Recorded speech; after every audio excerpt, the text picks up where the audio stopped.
xiddiga reer Faransa ee Karim Benzema ayaa ku guuleystay inuu helo magacaabista inta ugu badan jamaahiirta kubadda cagta si uu ku guuleysto abaalmarinta Ballon d'Or sanadka 2022 taa oo aanu kaliya ku maamuusi doonin quruxdiisa xilli ciyaareedkii hore laakiin dhammaadka xirfadda ciyaartooyga oo aan had iyo jeer ka mid ahayn ciyaartooyda ugu cadcadaaya abaalmarintan warbixin ay soo saartay Sky Sports ayaa lagu sheegay in Karim Benzema uu soo maray marxalado badan oo noloshiisa ah isagoo ku soo barbaaray magaalada Lyon ee dalka Faransiiska isagoo markii shanaad taariikhda ku guuleysto koobabka Yurub ugu wanaagsan iyo markii 14aad taariikhda Real Madrid warbixintu waxay tilmaamtay Benzema lagu tiriyo mid kamid ah ciyaartooyda ugu fiican kubadda cagta Faransiiska isla markaana uu qayb ka ahaa saddexdii ciyaartooy ee taariikhda ah ee BBC iyo Real Madrid ay wehelinayeen Gareth Bale iyo Cristiano Ronaldo balse ma aanu gaarin guushaasi dhib la'aan balse waxa la dhaliilay wax qabadkiisa iyo go'aanada qaar ee saameeyay mustaqbalkiisa mareegta ayaa dib u eegtay tiro macluumaad oo laga yaabo inaadan horey ugu maqan gololayaha Real Madrid kuma cabsan dadka waaweyn ee hortooda Benzema ayaa xirfadiisa kubadda cagta ka soo bilaabay magaalada kooxdii uu ku dhashay ee Brona Tirlion markii uu jiray 8 sano wuxuu soo jiitay dareenka madaxda Lyon markii uu 2 gool ka dhaliyay ciyaar ay da'doodu ka yartahay 10 sano uu la ciyaaray kooxda Lyon Youth Academy Benzema ayaa markii uu yara gool waaweyn ka gaaray Lyon halka uu si degdeg ah ugu soo dhex baxay akademiga dhalinyarada wuxuuna u dhaliyay 32 gool kooxda 16 jirada isagoo kula guuleystay horyaalada Yurub ciyaartooyda da'doodu ay ka hooseyso 17 sano xitaa ka hor Benzema wuxuu ahaa magac qoys oo kamid ah taageerayaasha kubadda cagta wuxuu horaba ugu guuleystay koobab wuxuu kamid ahaa kooxdii kubadda cagta Faransiiska 17 sano jirada ee ku guuleystay koobkii ugu horeeyay ee xiriirka kubadda cagta Yurub 17 sano ka hooseysay ee lagu qabtay Faransa 2004 markii Benzema uu siixay kooxda koowaad ee Lyon wuxuu ku qasbanaaday inuu la falgalo ciyaartooyda kooxda koowaad ee ku jiraan Fernando Malouda, Sylvain Wiltord, Eric Abidal iyo Michael Essien markii ugu horeysay uu Benzema la kulmay ciyaartooydan wuxuu la kulmay kaftan uusan hore u maqal taa uu ciyaartooyda ay kula kaftamayeen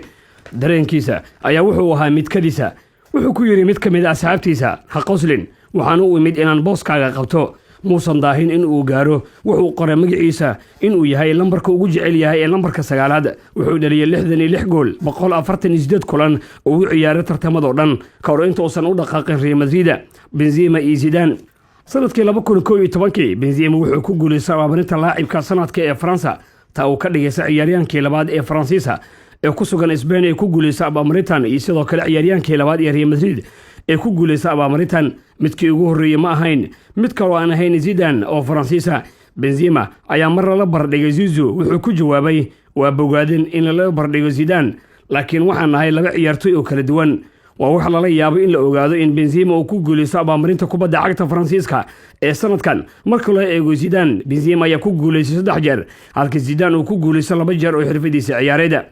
Benzema iyo caafimaad dhimistiisa Benzema ayaa ku dhibaatooday inuu xalliyo horyaalka La Liga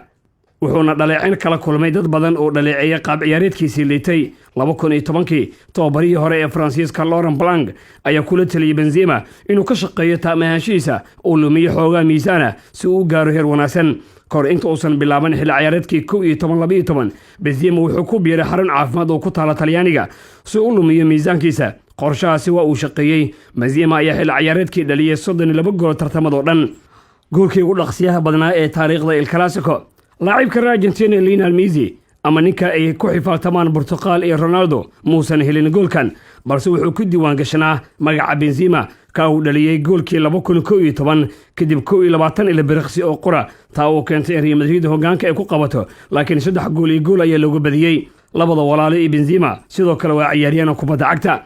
walaalka ka yar Benzema Krasia iyo Sabri Benzema ayaa sidoo kale ah ciyaartooy kubadda cagta Krazi wuxuu ahaa ciyaartooy heerka saddexaad ee Faransiiska Volkswagen Williams halka Sabri uu ka ciyaaro akademiga dhalinyarada ee kooxda magaaladiisa Bron si lamida Karim Krazi sidoo kale waxa loo arkaa wariyahan wuxuu darbidaa Fustal kor inta uusan bilaabin xiisaha kubadda cagta wuxuu sidoo kale shaaca ka qaaday sida Karim inuu siiyo talooyin ku saabsan sida loo ciyaaro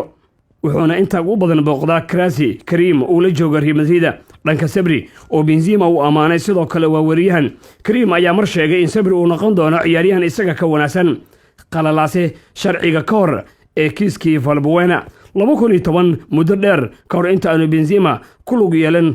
kiiskii lagu magac daray Raktrega ee saaxiibkiisii muuqaalka galmada laga duubay ee Mathieu Valbuena wuxuu mar hore la kulmay dacwad hay'adaha sharciga ee Faransiiska kiisas lagu soo eedeeyay waxa lagu eedeeyay Benzema iyo sidoo kale saaxiibkiisa xulka Faransiiska Franck Ribéry waxa lagu eedeeyay in lacag ay ku bixiyeen in galmada la sameeyo gabdhaha qaan gaarin taa uu markii dambe maxkamadda ee ku xukuntay lacag gaaraysa 500,000 iyo sidoo kale 8 bilood oo xariga laakiin 8 bilood ayaa lagu bedelay in uu qabto shaqooyin dadweyne